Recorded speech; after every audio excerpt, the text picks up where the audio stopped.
Let me tell you something that might just flip the script on everything you've been told about relationships.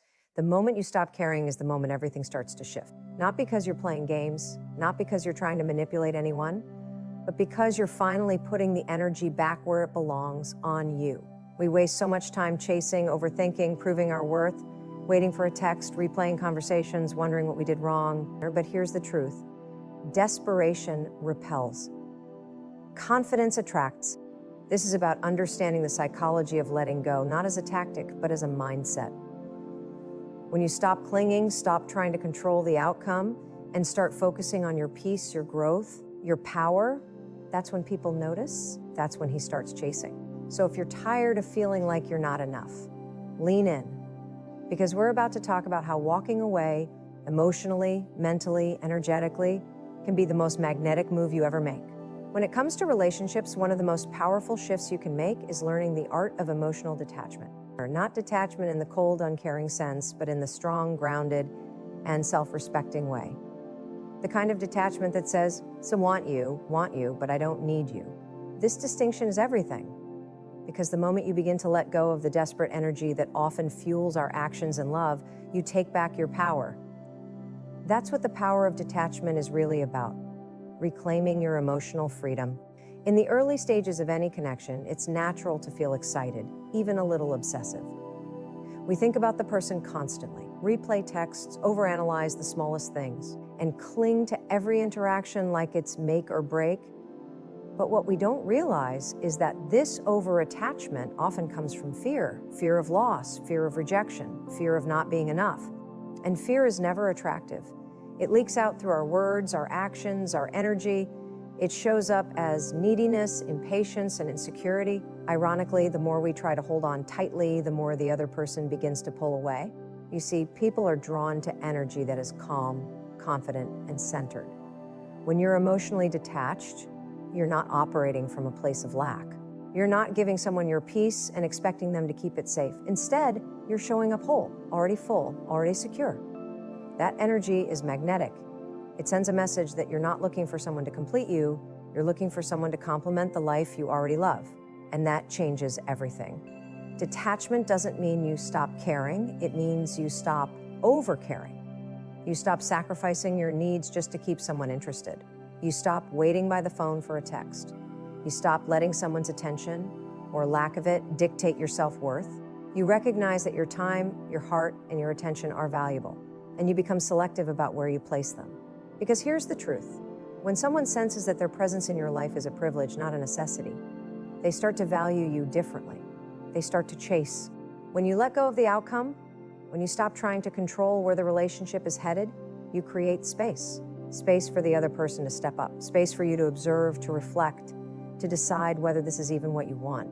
Detachment gives you the ability to pause and ask yourself, is this actually making me happy, or am I just afraid to lose it?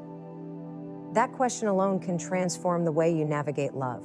The power of detachment lies in your ability to stay centered, regardless of what someone else does or doesn't do. You no longer panic when someone pulls away. You no longer compromise your boundaries to keep someone close. You understand that letting someone go isn't always a loss. Sometimes it's the start of you finding yourself again. And sometimes letting go is exactly what triggers the other person to realize your worth, not because you manipulated them, but because you finally stopped chasing and started choosing yourself. People feel it when you stop waiting, when your world doesn't pause for them, when you keep living, growing, and glowing, whether they're present or not. That shift in energy is powerful. It causes them to reconsider, to question, to want to come closer.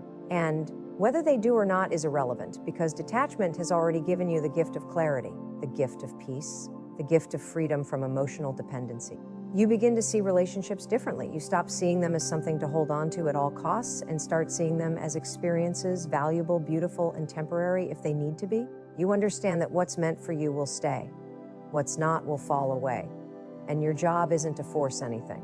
It's to flow, to observe, and to trust that by staying true to yourself, the right connections will naturally gravitate toward you. The power of detachment is about mastering your inner world. It's about knowing that love should never feel like anxiety, that someone who wants to be in your life will show up consistently, and that the strongest move you can make is to let go, not out of anger, not out of ego, but out of love for yourself. Because when you do that, you stop chasing and they start noticing. Not because you're playing a game, but because nothing is more powerful than someone who's at peace with whatever happens next. When you care too much, when your thoughts are consumed by what someone thinks of you, when you're constantly seeking validation, when your emotions rise and fall based on someone else's actions, you unintentionally create pressure in the relationship. It doesn't feel like love or affection to the other person. It feels like weight, like neediness, like emotional dependency. And what do most people do when they feel that kind of pressure? They pull away. This is why overcaring often has the opposite effect of what you want. It pushes people away, even when all you're trying to do is love them harder. It's a painful realization, especially when your heart is in the right place. You're being kind, thoughtful, generous. You're always available, always checking in, always trying to make sure they're okay. But what seems like care on the surface can start to look like desperation underneath. When you go out of your way to do everything for someone, to constantly initiate contact, to prove your worth with your actions, it sends a signal not just to them, but to yourself that you don't believe you're enough just by being you. And that's where things start to break down. People are naturally drawn to balance. In healthy connections, there's a mutual flow of giving and receiving. But when one person starts to give too much, especially emotionally, it creates an imbalance. The other person can start to feel overwhelmed or even suffocated, not because they don't appreciate you, but because they feel responsible for your emotions. That kind of pressure isn't attractive. It creates a dynamic where one person is the pursuer, the pleaser, the overgiver, and the other becomes passive, even avoidant. The more you try to pull them closer, the more they feel the need to escape. Overcaring also comes from a subtle place of fear. Fear of abandonment, fear of not being chosen, fear of being forgotten. And fear is never a foundation for connection. When your actions are driven by anxiety, texting too quickly, over-explaining yourself, over-apologizing, overcompensating, it starts to erode the attraction. Because the truth is, attraction is rooted in confidence, not anxiety. People want to be around those who feel good in their own skin, who don't need constant reassurance to feel worthy. When you care too much, you give someone the impression that your sense of peace depends on them, and no one wants to carry that burden. Ironically, what we often believe will bring someone closer, caring harder, trying more, loving louder, can actually do the opposite. The more you chase, the more they run. It's not because you're not lovable, but because love should feel effortless, not heavy. No one wants to feel like they're the center of your universe too early or too intensely. It's not flattering, it's unsettling. It makes people question whether your connection is based on who they are or just your need to have someone fill a void. When you care too much, you also lose sight of your own needs. You prioritize their comfort, their happiness, their convenience, often at the expense of your own. You tolerate poor communication, inconsistent effort, mixed signals, all because you don't want to lose them. Or you tell yourself, if I just show them how much I care, maybe they'll come around. But that rarely happens. Instead, the dynamic gets worse. You begin to shrink, to silence yourself, to settle for less. And deep down, that creates resentment, not just toward them, but toward yourself. The truth is, genuine connection doesn't require you to bend over backwards. It doesn't demand that you overextend your energy or constantly prove your value. When you show up as your full, confident, grounded self, when you care in a balanced, healthy way, you allow the relationship to breathe. You give the other person space to meet you halfway. And if they don't, you have the clarity to walk away without losing yourself in the process.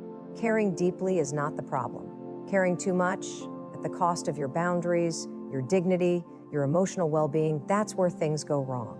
It's a sign that you're giving love in hopes of getting it back, instead of offering it from a place of abundance.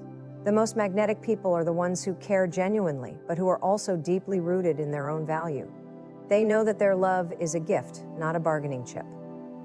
So if you find yourself always being the one who tries harder, who initiates more, who invests more emotionally, it might be time to pause. Not to stop caring altogether, but to start caring for yourself just as much. Ask yourself, are you showing love, or are you trying to earn it? Are you giving because it feels good, or because you're afraid to lose someone? When you step back, when you begin to reclaim your emotional balance, you'll notice something incredible. The more you care about yourself, the less you feel the need to overcare for others. And from that place of self-respect and emotional maturity, real love can finally grow. Not forced, not chased, just naturally, beautifully mutual. Confidence is one of the most powerful forces in human connection. It's not about arrogance, pretending to have it all together, or being louder than everyone else. True confidence is quiet. It's steady. It's the kind of energy that says, I know who I am, and I'm not afraid to walk away from anything that doesn't align with that. When it comes to relationships, confidence is magnetic. It draws people in without effort because it reflects a deep sense of self-worth. And that's something everyone finds attractive, even if they don't consciously realize it. Attraction isn't just about looks, charm, or clever words. It's about energy. And nothing shifts the dynamic of a connection faster than confidence. When you walk into a situation not needing anything from anyone, when you're comfortable in your own presence and not seeking constant validation, you become a presence people notice. There's something incredibly compelling about someone who isn't trying too hard, who doesn't shrink to make others comfortable, and who knows that their value doesn't rise or fall based on someone else's attention. Confidence changes the entire way you show up in love. It affects how you communicate, how you handle conflict, how you interpret silence or distance. When you're confident, you don't chase after mixed signals, you recognize them and pull your energy back.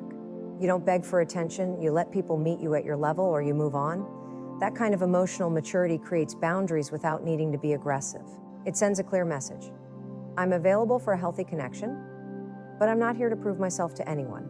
What makes confidence so attractive is that it creates security, not just for you, but for the people around you. When you're secure in who you are, others feel that. They relax, they trust you, they're more drawn to you because your energy doesn't demand anything. It invites, but it doesn't pressure. It allows people to feel safe being themselves because they sense that you're already being yourself unapologetically. One of the biggest misconceptions in dating is that you have to win someone over. But confidence doesn't chase, it attracts. It doesn't try to convince someone of your worth, it simply lives it. That's why confident people don't settle. They don't cling to someone who's not showing up fully. They don't interpret rejection as a personal failure, but as redirection. They know that not everyone is meant to stay, and that's okay because someone else will recognize their value without needing to be convinced. This mindset is incredibly powerful because it shifts your focus from external approval to internal alignment. You start asking different questions. Instead of, do they like me? You ask, do I even like them? Instead of, how can I make them stay? You ask, is this relationship adding to my peace or disrupting it? Confidence isn't about being unaffected, it's about being selective. It's about knowing that your time, energy, and love are not given away cheaply, and whoever gets access to them has to earn it through consistency, respect, and genuine effort. When you embrace this kind of self-assuredness, people feel it. They may not be able to articulate what's different, but they know there's something about you that stands out. It's the way you speak with clarity, how you hold eye contact, how you don't flinch at silence, how you can walk away with your head high if someone doesn't match your energy. That confidence creates contrast in a world where so many are desperate to be chosen. And that contrast is captivating. Another powerful aspect of confidence is that it makes you less reactive. You're not shaken by every delay in response or every inconsistency. You don't spiral when things don't go as expected. You know how to pause, assess, and act from logic, not emotion. That groundedness gives you a huge advantage. It keeps you from sabotaging connections or over-investing in situations that don't deserve your energy. It also gives the other person space to pursue you, to step up, to wonder what you're about, because you're not constantly in their face. You're simply existing in your worth, and that space you create can be the very thing that draws them in closer. Confidence also allows you to be honest about your needs, your standards, your desires. You don't play it cool when you really care, but you also don't lose yourself in the process. You're open-hearted, but you're also deeply rooted. You understand that vulnerability isn't weakness when it's paired with boundaries. That's a rare and beautiful combination, someone who can be both soft and strong, open and discerning. Confidence is not about being perfect, it's about being whole. It's the result of doing the inner work, of knowing your worth even when others don't reflect it back to you. It's the quiet strength of choosing yourself over and over again, no matter who walks in or out of your life. And in relationships, that kind of energy is irresistible. It's the reason people start to chase when they sense they're not being chased back. Not because you're withholding, but because you're simply not afraid to let go. And that right there is the most attractive thing in the world. Letting go can feel like the hardest thing to do, especially when you're emotionally invested in someone. It feels counterintuitive, like giving up on something that still has potential, like walking away from a connection you desperately want to hold on to. But here's the truth. Letting go isn't about giving up. It's about giving yourself back the power you handed over while trying to control something that was never meant to be controlled. It's about releasing the grip of attachment that's been slowly draining your peace, your clarity, and your self-worth. And in doing that, you regain something far more valuable: control over your own life. The need to hold on often comes from fear. Fear of loss, fear of loneliness, fear that this might have been your only shot at love. That fear convinces you to stay longer than you should, to keep fighting for someone who's stopped showing up, to tolerate breadcrumbs because it's better than nothing. But the more you cling, the more you lose your sense of self. You start sacrificing your boundaries, your time, your emotional health just to keep someone close. And that's not love, that's survival mode. When you let go, you're not saying the connection didn't matter. You're saying that you matter more. Regaining control starts with one powerful decision: choosing your peace over your attachment. It's looking at the situation and asking, is this helping me grow or is it keeping me stuck? When you're honest with yourself, you often realize that what you're holding on to isn't the person, but the idea of what you wanted them to be. You're attached to the potential, to the version of them you created in your mind, not the reality of how they're showing up. Letting go means facing that reality and deciding that you deserve more than inconsistency, confusion, and emotional chaos. It also means breaking free from the illusion of control. You can't make someone love you. You can't force connection. You can't chase someone into staying. And the more you try to control the outcome, the more powerless you actually feel. That's the irony. Control doesn't come from trying harder. It comes from surrender, from saying, and I can't change them, but I can change how I respond. I can choose to step back. I can choose to protect my peace. That's where your real power lives. Letting go also creates space for healing, for reflection, and for better things to enter your life. When you're emotionally entangled in someone who isn't right for you, it's like keeping the door cracked open to the past. You're not fully available for the future. You miss opportunities, relationships, and moments of growth because part of you is still hoping that what didn't work might magically fix itself. But when you fully let go, when you close that chapter with grace and finality, you open the door wide to what's next. And often what comes next is far better than what you were holding on to. One of the most powerful things about letting go is how it shifts the dynamic, not just with the other person, but within yourself. You stop feeling like a victim of your emotions. You stop reacting and start responding. You begin to notice how much mental space you were giving to someone who wasn't even thinking about you in the same way. You take all that energy you were pouring outward and redirect it inward, toward your growth, your passions, your healing. And the more you do that, the stronger you become, the more control you feel. And interestingly, it's often when you finally let go, emotionally, mentally, energetically, that the other person starts to notice. They feel the shift. They sense that something they were once used to having access to is no longer available. You're no longer chasing, explaining, overgiving. You're no longer trying to convince them of your worth. You're simply gone, not out of bitterness, but out of self-respect. That's when they might start to chase. Not because you played a game, but because nothing is more attractive than someone who respects themselves enough to walk away when they're no longer valued. But here's the key. By the time they start to chase, you may not even want them anymore. Because letting go doesn't just change how they see you, it changes how you see them. The pedestal you put them on starts to crumble. The emotional fog lifts. You realize that your peace, your clarity, and your wholeness are far more important than being chosen by someone who couldn't see your worth the first time. And that's real freedom. Letting go is not about pretending it didn't hurt. It's about acknowledging the pain, feeling it fully, and then choosing not to let it define you. It's about trusting that what's meant for you will never require you to lose yourself to keep it. And it's about believing deep down that your future holds something better, something aligned, something mutual, something real. So when you finally decide to let go, you're not losing. You're winning. You're stepping back into your power. You're rewriting the story. And most importantly, you're reminding yourself that no matter who stays or leaves, you are always worth choosing, especially by you. When you shift your focus from chasing others to choosing yourself, everything begins to change. It's one of the most transformative moves you can make, not just in relationships, but in every area of your life. For so long, many of us are conditioned to believe that our worth is determined by how much others value us. We think love is about proving, pleasing, performing.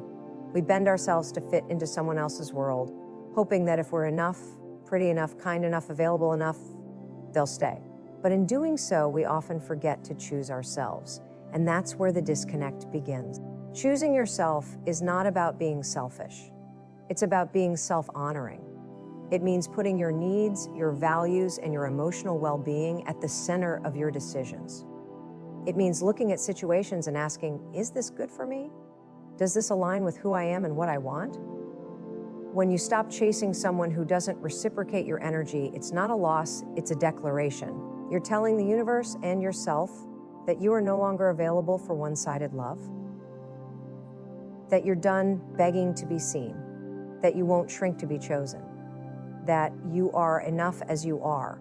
There's a unique kind of peace that comes when you choose yourself. You stop overthinking every message, every silence, every delayed response. You stop analyzing their behavior and start examining your own patterns.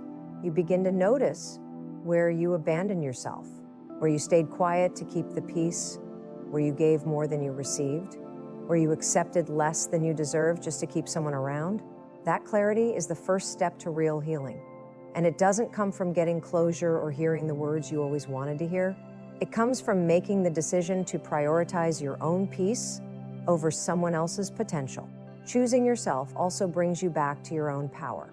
You remember who you were before the overthinking, before the heartbreak, before you tied your happiness to someone else's presence. You reconnect with your voice, your passions, your purpose. You stop waiting for someone to make you feel special because you start treating yourself that way. You dress for yourself, you show up for yourself, you set boundaries not to push people away, but to protect your energy. And that kind of self-respect changes the way the world responds to you. The beauty of choosing yourself is that it removes the desperation from your energy. You're no longer trying to force a connection or beg for attention. You're not texting someone hoping they'll finally see your worth. You already know your worth. And from that place of wholeness, you become incredibly magnetic. People notice when your energy shifts. They feel the difference between someone who is chasing love and someone who is love. You're no longer seeking validation. You've already given it to yourself. What's interesting is that when you make this shift, the people who once overlooked you often come back. Not because they've changed, but because your energy has. You're no longer the person who needed them. You've become the person who needed you. And that's attractive. But by then, you might not even want them anymore. Because when you choose yourself, your standards rise. You realize that love is not about proving yourself to anyone. It's about alignment, mutual respect, and shared values. You stop settling for bare minimum because you know what it feels like to be full on your own. Choosing yourself doesn't mean you don't want love. It means you're no longer willing to lose yourself in the name of it. You're no longer willing to sacrifice your peace for temporary attention. You're not afraid to be alone because you're no longer lonely when you're with yourself. That shift in mindset is powerful. It frees you. It opens the door to deeper, healthier relationships, not just with others, but with yourself. And perhaps the greatest gift of all is that once you fully choose yourself, you no longer chase anything. Not people, not validation, not love. You attract it. Because the version of you who has chosen themselves radiates a calm, quiet confidence. You become the standard. You become the energy you once craved from others. And when the right person shows up, they'll recognize it, not because you begged for their attention, but because you stood in your power and let the wrong ones walk away. So yes, it takes courage to stop chasing. It takes strength to choose yourself, especially when everything in you wants to hold on. But the moment you do, you reclaim your life. You stop living for someone else's approval and start living for your own. And in that space between letting go and leveling up, you find the version of you that was never broken, just buried beneath all the noise, the version of you who never had to chase because they were always the prize. When you stop chasing and start choosing yourself, everything changes.